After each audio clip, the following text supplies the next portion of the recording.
don't you tell me what's been going on with you? So, as you know, I'm a teacher in New York City, and I've been teaching for 24 years. I've been at my current school for 14. This is year 14.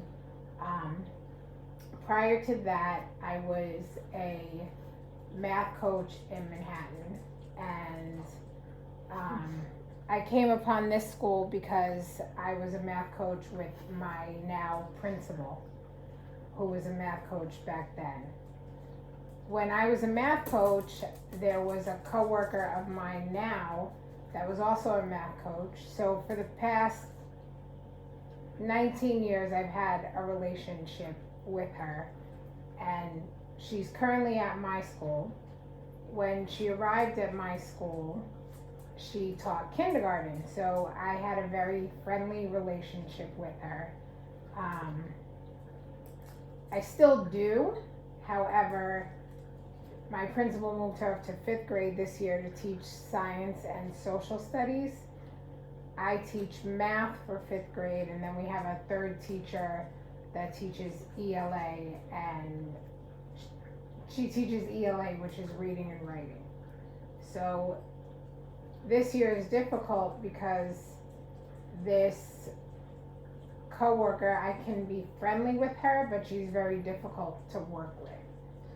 So you're saying that you have known this coworker for a while, even previous to when you started working at your current school, and you've always had a good relationship with her. However, this year it's been a little difficult to do so.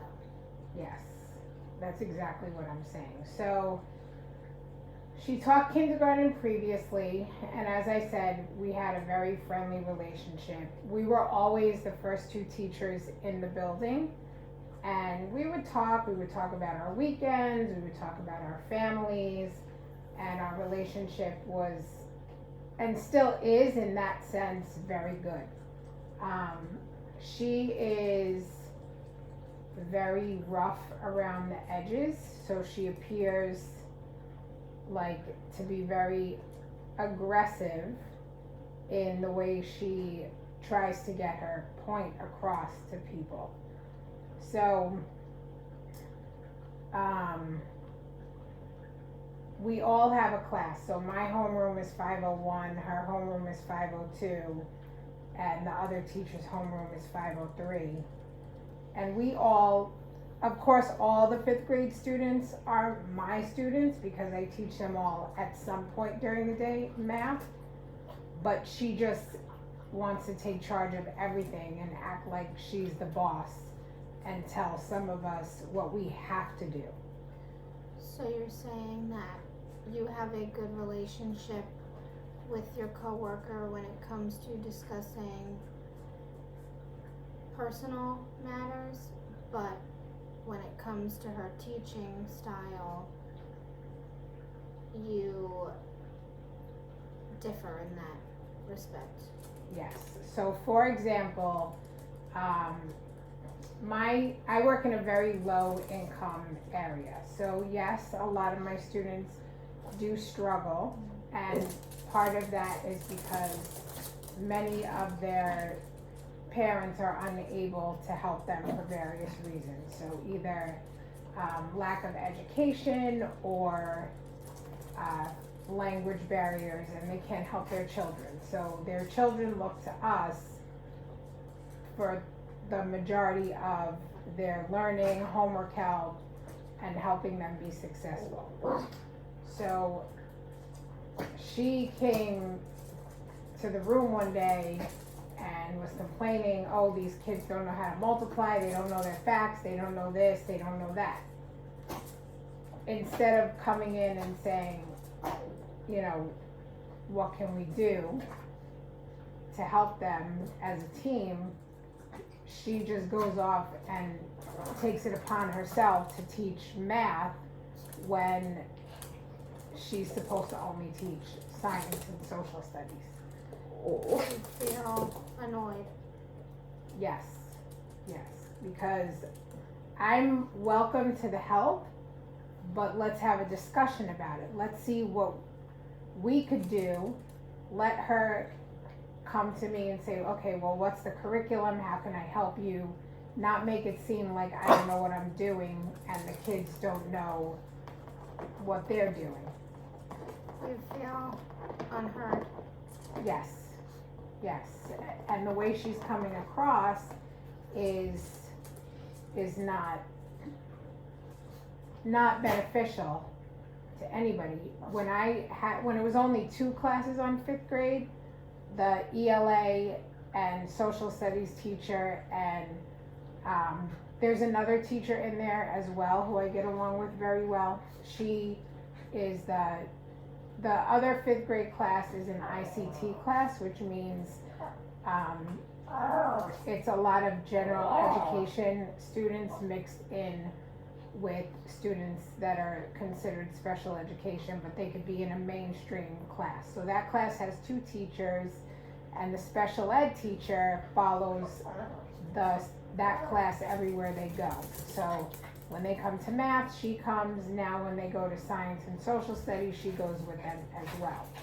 We had a cohesive relationship in the past, and now we don't. You feel, sorry about the dogs, you feel irritated because your coworker is going over your head when in the past it felt like a conjoined effort between the 2 of you and the rest of your team. Yes, we would all have a discussion when the state test for reading and writing was over.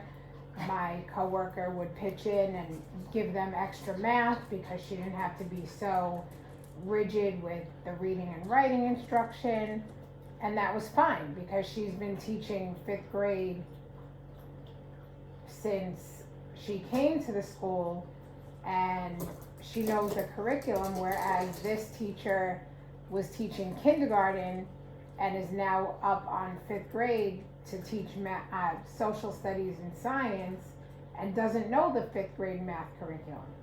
So it's not helping me any because she doesn't know and she's not coming to me to sit down and have a conversation. You feel frustrated because your coworker would rather take things into her own hands without discussing it with you, someone who is experienced when Yes. it comes to 5th grade teaching. Yes, I've been teaching 5th grade for, I think this is my 7th year, and prior to that, I taught math to the whole building, which was K through 5.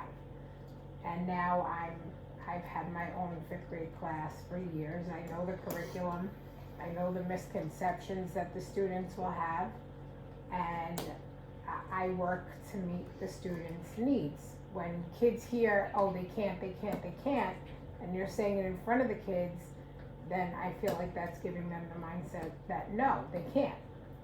You feel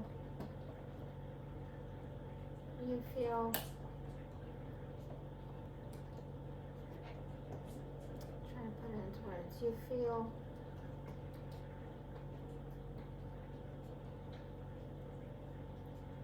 feel angered because you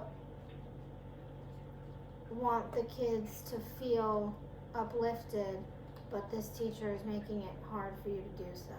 Yes, and especially because a lot of them, have hard home situations and the area that they live in is not great. So coming to school, you want it to be a safe haven for them, and you want it to be where they feel like, oh wow, I'm here, I'm learning, my teachers are working with me, my teachers are helping me. You feel, actually, so you're saying you want to create a safe space for the kids because they don't always have that when they go home. Yes, I want my students to come into my classroom and feel as though they're part of a community and we're working together and helping one another, which is why in my school we do a lot of social emotional work with them, and I feel like she's coming in and just unraveling that and what we had as a 5th grade team. So you're saying you and your team have worked hard to create a communal environment for your students, but because of the way she goes about her job, it is being affected. Yes. Yes. And so I had approached the principal and asked her if she asked this teacher to teach math, and she said no. I said, because I'm all for the help, but it has to be a team effort, you know, and us planning together and, you know, deciding what extras she's gonna do that enhance my teaching, not letting the kids know, oh, they can't. So my principal said that just to have a conversation with her, and then that day my other coworker who feels the same way about this teacher, she came and she gave me chocolate, and she said, I know your day started rough, so this is for you. And I was very appreciative of that. So this other teacher on the grade that's really good friends with the teacher I'm frustrated with, I guess she heard them. She said, oh, you're having a hard day. And I said, yes. And I told her why, which led her to tell the teacher that I'm having a difficult time with. And the teacher called me and she apologized. She said, you know, I'm not trying to take math away from you. I just, you know, I know you're like the math guru, and you know, I want to help you. So we came up with a solution to that. But then other things, that's cleared up, but then other things led to frustration. You feel concerned? Yes, very concerned, because she's trying to tell us how to run what we've done in the past. So another example is our students, as an incentive for them to get to school, because a lot of them have chronic absences, we have incentives where every month, if you have perfect attendance, you go on a trip. And in the past, we were told that if you have perfect attendance, the trip cannot be taken away because they've earned it. They're in school every day. But now she's come in and said, oh, well, if they don't do their homework, they're not going on the trip. And I feel like, okay, yeah, if you are here every day, you earned perfect attendance, you could go on the trip. But my principal today said, no, we don't want to take it away from them. However, if they're just coming to school to socialize and have lunch, then we can take it away with it from them, as long as we inform the parents in enough time, not the day of, but like 2 weeks before. You feel dismayed? Yes.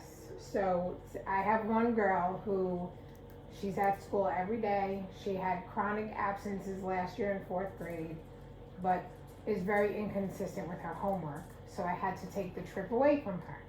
The trip is in 2 weeks, and I called and I let the mom know today, and the mom understood. I said, but let's work together so we could get her to the next trip, so she does her homework and we could get her to the next trip. And we had a lunch meeting with my principal. So once my principal said that, this teacher that's frustrating me said, oh, well, I'll let the mom know. So I became very assertive, and I said, no, she's in my homeroom. I will let the mother know, which I did. You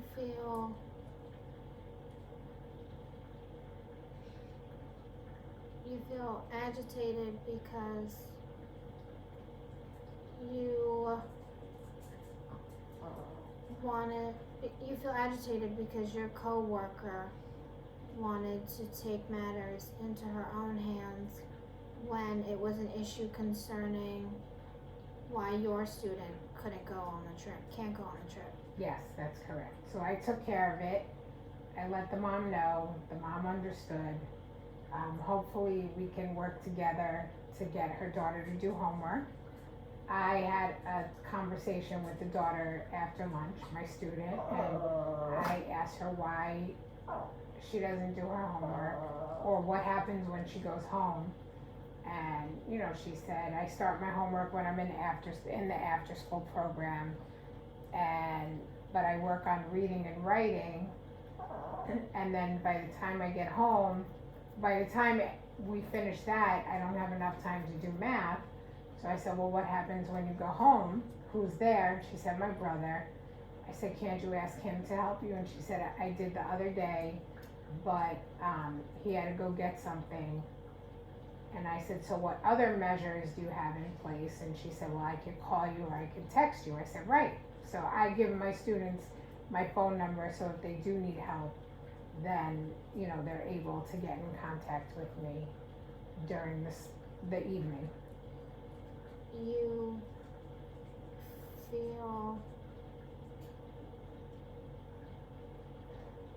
feel curious because your student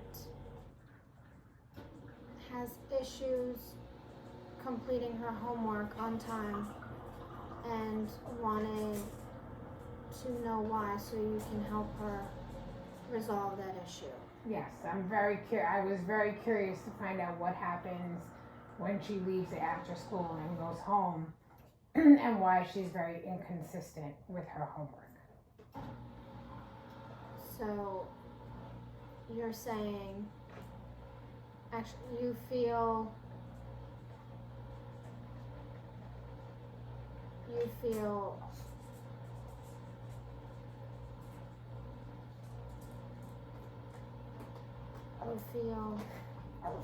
sorry about the dog. You feel content knowing you could help your student now that you know what goes on at home. Yes, I know that I can check in with her. I see the mom every morning, so I could have conversations with the mom. The good thing is the mom is very supportive, so we can work together. But I just don't like how this teacher is getting involved in all my students' issues as far as homework and what they're doing and what they're not doing. That's just difficult because fifth grade wasn't like that in the past. So you're saying you've reached a level of understanding with your student. However, you still wish that your coworker wouldn't try to make your business her own. Yes, I don't want her to be so controlling and act like she's the boss when my principal is the boss. And as long as I know I'm doing what's best for students, then I'm going to keep doing that. So you're saying you would rather your coworker realize her place in your school's community? Yes. Yes. And work as a team, because that's what we've always done in the past. Do you feel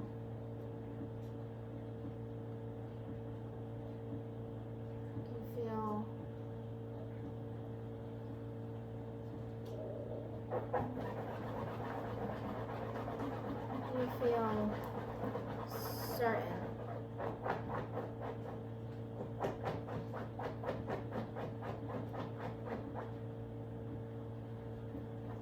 I feel certain that we can definitely make it work, but it's just going to take some getting used to. So yeah, so that's like the work thing. So you're saying you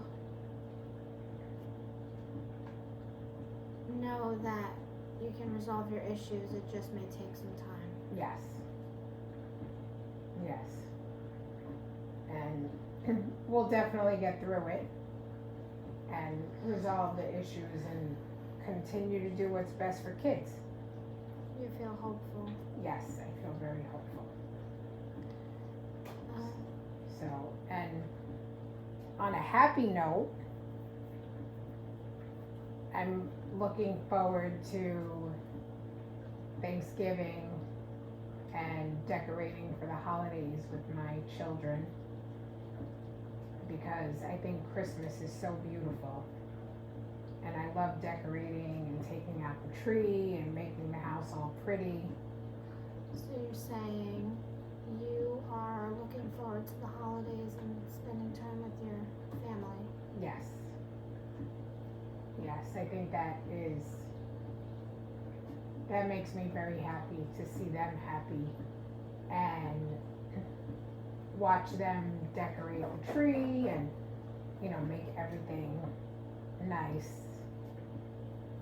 Because I've realized, I've always known, but I've even realized it more, that it's all about spending time with your family and not the material things, just having a nice meal together and decorating and laughing and making everything pretty. So you're saying that you've come to realize that the holidays are more about being with the people you love rather than the material. Yes, Things. it's not about the stuff. It's about the memories and having fun and laughing and joking around. That's what it's about. You feel excited. Very excited, yes. Very excited for the holidays to come up.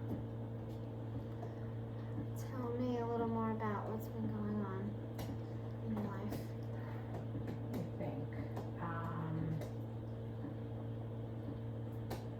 I took my daughters to California this weekend to see one of their favorite singers. And it was a bit frustrating because from New Jersey to California for Friday to Sunday, that's a long trip. It's a long flight. Then it's really 2 travel days because you travel Friday and then you travel home on Sunday, so it's really 2 travel days. But it made them happy, so it made me happy. So I feel bad because I was a little bit grouchy with them over the weekend, I guess because the traveling, and I think I was anxious of what if the flight was delayed and I didn't want to miss work, and what if the flight was delayed, what if, you know, I didn't get home, what if I slept through the alarm on today to go, you know, to work. So that was a little frustrating, and I feel bad because I took it out on them. So you're saying you spent the weekend in California with your daughters and were a little tough or a little harsh on them because you were worried about aspects such as traveling and possibly missing work because of being tired. Yes. Yes. I mean, normally when the alarm goes off, I just jump up. But, you know, if you're tired or jet lagged, there's a chance that you could miss the alarm or, you could forget to set it, but it was all good, and I woke up on time, I got in the shower, there were no issues. So you're saying you were worried about possibly missing your alarm, but everything went as normal. Yes, everything went as normal. So, you have such cute dogs. Thank you. They're adorable. Thank you. And let me see what else has been going on. I've been helping my younger daughter apply for colleges, so that's exciting. Because it was exciting when my older daughter applied, but then everything that happened in the world at that point, the excitement was kind of toned down because everything shut down and graduation was canceled and prom was canceled and they lost their dad. So this year, like, I'm really looking forward to, like, this is really like the first graduation because everything is, pretty much back to normal, I would say. So I'm really looking forward to seeing my younger daughter graduate and, having everyone there and not being restricted and all that. And then I think the big one for my older daughter will obviously be college because high school was like kind of not really. So you're saying you've been helping your younger daughter apply to colleges and you're looking forward to her graduation because your older daughter didn't get to experience that because of the conditions of the world. Yes, that's exactly what I'm saying. And it stinks, but that's why it's so important to enjoy these memories and make new memories. So you're saying you find it important to cherish life. Yes, absolutely, 100%. 100%. I do. Let me think what else. My life is pretty boring, actually. I'm sure it's not.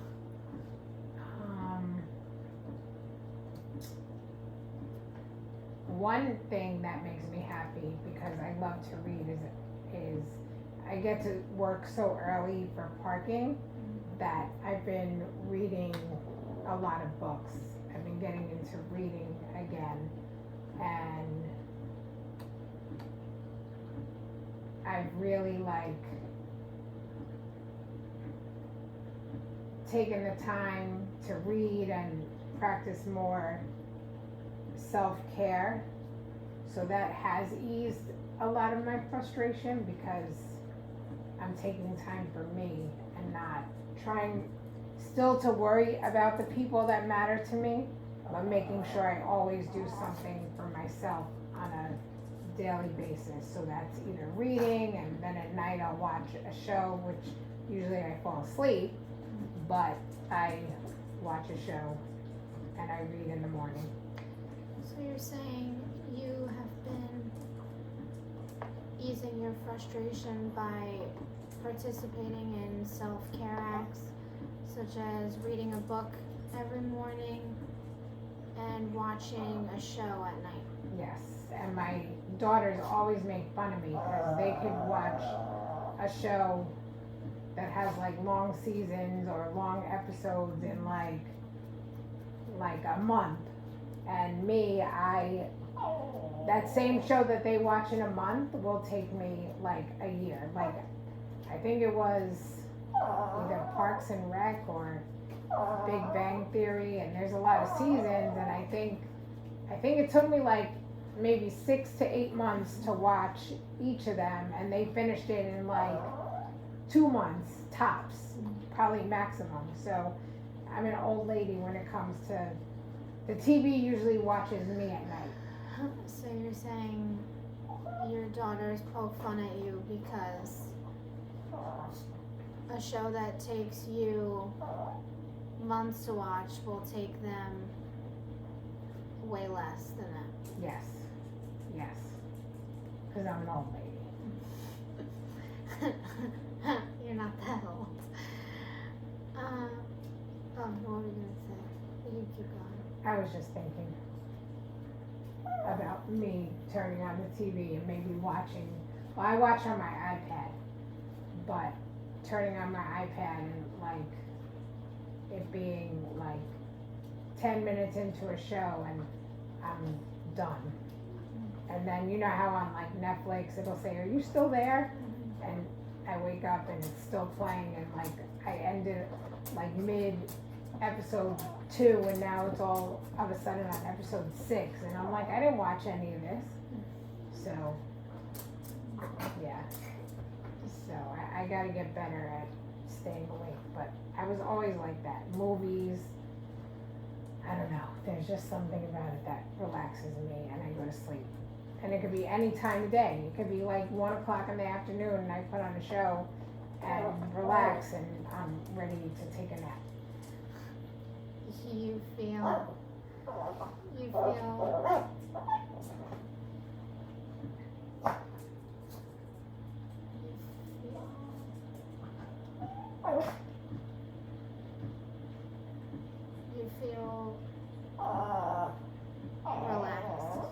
Very relaxed. Very relaxed. And what else? I don't even know. What else? Oh, this is the first year in a while that I'm not cooking for Thanksgiving. We're going to my sister-in-law and brother-in-law's house, which is cool because it's my husband's brother and his wife.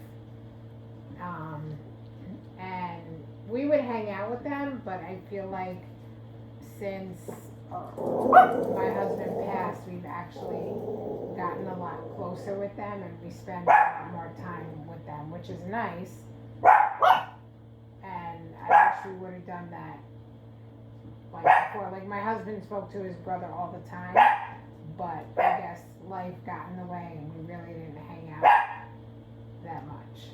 So you're saying you're excited to go to your family's house for Thanksgiving, and because you've developed a closer relationship with them. Yes. And it's nice. I like it. Because I know some people that have lost their spouse and like their in-laws now want nothing to do with them. And I don't think that's fair because, you know, I feel that you should continue to be, you know, part of their family. So you're saying you're thankful that you have maintained this relationship with your sister and brother-in-law, because not everybody who loses a spouse is as lucky. Yes, absolutely. 100%. 100%. That's what I think. And what else? I also have to, another thing that's been upsetting me is I have this one dog that she's the sweetest thing ever and she likes to be loved. However, she attacks one of my other dogs for no reason. And I think I'm the trigger because it really only happens when I'm home. When my other dog, her name is Bailey, when she comes to sit next to me, the other dog, Andy, gets upset and will go and attack her. And there's been a couple of times that she's hurt her. We've gotten her away, But this only started happening maybe like 2 years ago because she wasn't like this. So I don't know if it's anxiety for her or what, but I want to fix her because she's a good girl and it only happens at certain times. So you're saying your one dog has been aggressive towards your other dog, and you feel you're the trigger. So you're saying your one dog has been aggressive towards your other dog for the past 2 years, and you feel you're the trigger because it only happens when you're around. Yes. Yes, so we're working with the vet to try and see how to help her and how to fix her. So you're saying you're taking initiative and speaking with the vet to, so you're saying you're taking initiative by speaking to the vet and getting her help. Yes. Because she's a good girl. And we like her. We love her. She's cute. She's a cute girl. I don't know what else. It's been 30 minutes. Yeah, 37. We're like overtime. Thank you.